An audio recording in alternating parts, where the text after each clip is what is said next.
What's going on, y'all? Machiavelli Mills TV. BMF is back. Y'all know I don't be doing nothing but really in here watching my sports, playing my video game when I can, and I'll be with these kids majority of my time. So I look forward to when these shows come back on Stars, the Power shows, and the BMF show, right? So I'm late with my review, but better late than never. So the season starts off right after Markisha gets shot up. You know, her husband, boom, he sent some dudes to go shoot at Markisha and Terry, right? Terry doesn't get hit, Markisha gets hit, and Terry's at the hospital with Markisha. The whole family, the whole Flannery family, including LaWanda, Terry's baby mama, come up there and finds out that he's up there because Markisha got shot and he's at Markisha's bedside. She, of course, is pissed off. She can't believe this dude's still running around with this woman, this married woman, and he all running up behind her. She just disgusted with it. She pissed off. The family goes and leaves. Now, remind y'all, LaWanda is pregnant. She already got Terry Jr. She got another one of Terry's children inside of her stomach right now, and she, seeing her baby daddy, lust for another woman outside of her, right? Anyway, and I'm looking at Terry. Terry gotta be the most, like, bro, do you want your life to be in turmoil? Do you want your baby mama to hate you? Like, for real, do you want her to, like, she could snitch on you at the drop of a dime. Now, luckily, you know, Meech has admitted LaWanda is a real one. She ain't never snitched or whatever, but that the police be coming to her. Did she snitch last season? I'm trying to remember. They showed her them pictures, though, for sure. Tried to get her to talk. But yeah, like, I don't think she did. She didn't. But, bro, stop playing, bro. This man come to the house when they having a family dinner and bring Markisha with him. Bro, your baby mama, you know she gonna be at the house with the baby. You bringing your new joint up in there to the table like y'all all finna just be giggling and smiling together. Are you crazy, dog? Like, bro, stop. Like, I'm looking like, bro, he gotta stop being stupid. Then talking about, man, look, she can't go home. Terry talking about she can't go home. Stuff is too hot right now. We need it to die down. She needs somewhere to lay low. Bro, all that dope money you making, take her to the hotel, dog. Don't have her up in here like, bro, you gonna stress your baby mama out, have her lose the other baby. You know, I don't know. Of course, she doesn't lose the baby. I believe Terry had 2 children by the woman that they referencing in the movie. I mean, the TV show, I believe. But I'm just looking like, bro, why would you do all of this, man? Like, that's just crazy, man. You gotta still, even when you moved on, the way he did, when you leave your baby mama to be with a new woman, you still gotta respect her and her presence, and you can't just be doing disrespectful shit all in her face, throwing it in her face. That's just crazy to me, right? Now, we see that Meech is settled into Atlanta. You know, Terry is back in Detroit. He stayed back in Detroit. Meech is in Atlanta. And so, Meech is trying to make moves. Then he sees Remy Ransom, the individual responsible for Ty Washington's death. They in the strip club, and he immediately get it cracking. He immediately just walk up to dudes, start busting off of them and all that. I'm looking like, bro, I hope Meech wasn't doing this in real life, because I know majority of this did not happen the way it's happening in the TV show, but they got to add a dramatic flair for it, for dramatics, for entertainment. They got to put a little twist on it. Cause I'm like, bro, you in another dude's city. Meech trying to get up in here running everywhere like he feeling like he run Detroit. You can't do what you do in Detroit in everybody else's city immediately. Ain't nobody just gonna let you just do what you want to do. He think he can just come up in every situation and Bogart and Debo his way into every situation. Hell no, bro. You gonna get pushback. You gonna get pushback. People gonna be ready to step on you for real, for real. And he found that out, right? Them boys are shooting at him in the car. Was them the boys from Miami or something like that shooting at him or whatever? I don't remember. But yeah, bro, he running into problems already. And then his homie telling him, listen, man, you get into it with Remy, people not gonna just have that. They ain't gonna just go for that. You are out of towner. Remy Ransom is a true bred Atlanta dude. He look out for a lot of folks. He like Robin Hood in the neighborhood. And I did like the fact that you see the humanization of, and a lot of people don't like it. People don't like, oh, we always saw Nino Brown handing out turkeys, but they still was destroying the community with the dope they was dealing, which is true, right? But it's still, you see, you see humanity within the character. You see he's just not a crazed, deranged, weird, off-the-wall individual like Lamar was in the previous seasons. This dude is, he's selling dope, but he's taking care of a lot of families in the neighborhood, paying their rent, making sure the kids in the neighborhood eating, making sure they don't get split up from their family, all of that, and it gives a different twist. So now we're not looking at him like Remy Ransom. We don't look at him like, oh, he's just the evil dude we just all don't like. We not just immediately just rooting against him and just want him to just we don't want his downfall immediately. We starting to say, okay, cool. They are introducing other aspects of other characters to make us not just look at him like, oh, he's the villain, we hate him, and it is what it is. You know what I mean? We still feeling, or we having respect for the opposition, for Meech's adversary so far, right? But yeah, man, I'm looking like, okay, Meech, you trying to make moves, but you can't just go and bogart your way in every situation, because this ain't Detroit, bro.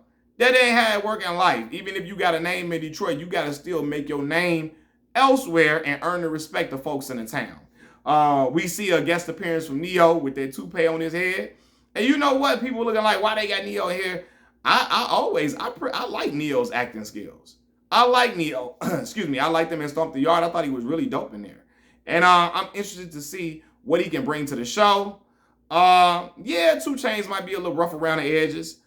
But we're going to see where his character goes. I think his character got potential to do some backstabbery, some, what's the word I'm looking for? Some flim-flammery. He got the potential to do some shiesty stuff because of how he was interacting with Meech, how he was coming off, like he was pissed off at his presence, like he didn't want Meech around, you know what I mean? I'm wondering how this going to go. Is him and Meech going to end up being really tight? Because you just never know how this twist going to go, man.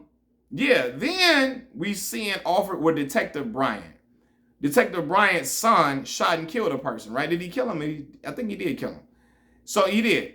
And now, because the dudes were bullying him and all of that, now he got his pop's gun and he got a gun. I don't know if was that Meech's gun? Or the pop's gun? I don't know. He got a gun out of his pop's safe. Y'all got to remind me. And then shot and killed an individual. Now he's sitting in jail and I'm thinking like, why he think he just going to go home?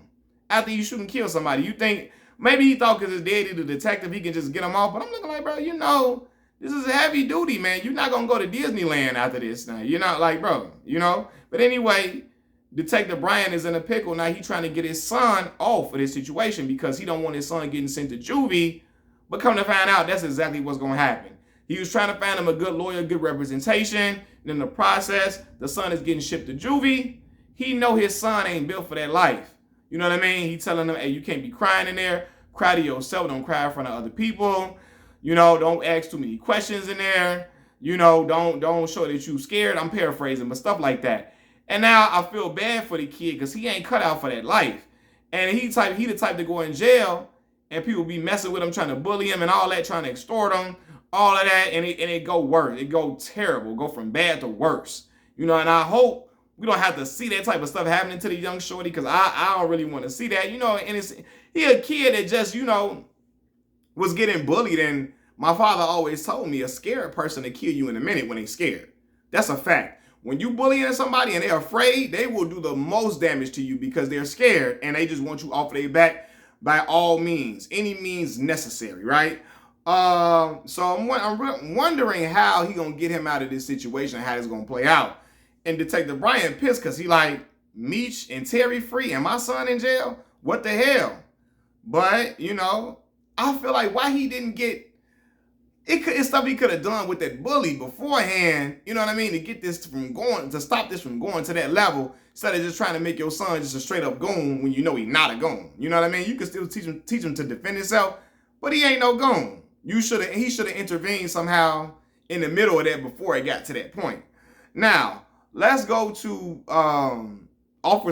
Detective Jen. Detective Jen has a new partner. Young black detective, young girl, Detective Jen, try to disrespect her as soon as she see her. Basically like, oh, you got up in here because you a Nepo baby. Nepotism worked you up this way. She had to stop her in her tracks for the disrespect. Anyway, they get assigned to a homicide or whatever. And they find some bricks of cocaine. And Detective Jen trying to snatch the cocaine for herself. Now, when this happened, my mama called me and said, why she do that? I hadn't watched the show yet, right? Now I'm thinking, now y'all correct me if I'm wrong. Last season, her and Detective Jen used some bricks in the evidence to try to go do something with Terry, try to catch Meech and them in the act or something, trying to catch them up. They end up losing the bricks, right? And they had to go give some fake drugs to the guy, right? Is she trying to use the cocaine to replace the fake drugs that they had initially gave them? Y'all correct me if I'm wrong. I'm thinking that's what's going on. But maybe I'm reaching, maybe I'm forgetting something. Y'all let me know if I'm putting that together all the way. But I think she's trying to replace the sugar or whatever that Detective Bryant whipped up to replace the real bricks that they actually had. You know what I mean? Because they weren't supposed to take them bricks. And he took it anyway to try to catch Meech and them up and end up losing it. Now, let's go back to the Flannery household. Now, Charles is